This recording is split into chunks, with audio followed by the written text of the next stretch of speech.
Vinícius, temos outras notícias. Pussi, a Justiça manteve a decisão de primeira instância que julgou procedente a ação contra a Câmara de Ribeirão Preto por excesso nos gastos públicos em 2004.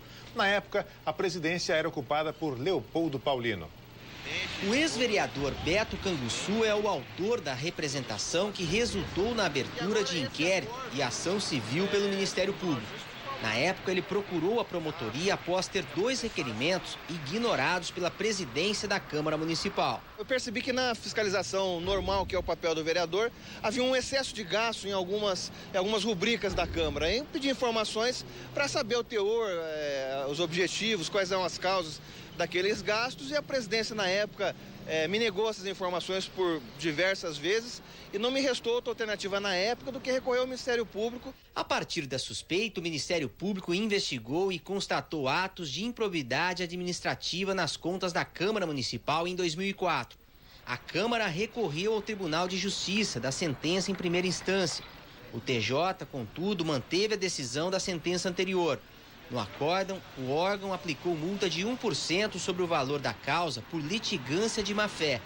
Neste trecho, afirma que os requerimentos, cópias de extratos e ofícios enviados pelo apelante, no caso a Câmara, não foram solicitados. A defesa, nesse caso, ela procrastinou o máximo que ela pôde, não sei por que motivo, ou porque não tinha os documentos corretos, ou porque efetivamente os documentos não atendiam o que foi solicitado. E mais do que isso, o poder público vai ser punido por isso, porque foi condenado em litigância de má-fé. E cabe subsidiariamente um direito de regresso do poder público, caso tenha que arcar com essa multa de litigância de má-fé, ao presidente da Câmara. Leopoldo Paulino foi vereador por 6 mandatos. Ele ocupou a presidência por 3 vezes. Como o recurso não tem efeito suspensivo, o ex-vereador vai ter que cumprir a determinação do Tribunal de Justiça. Para o advogado e presidente da Amarribo Brasil, Organização de Combate à Corrupção, é preciso que a lei Capeberibe, aprovada no ano passado e que obriga os municípios a criar portais de transparência, seja aplicada.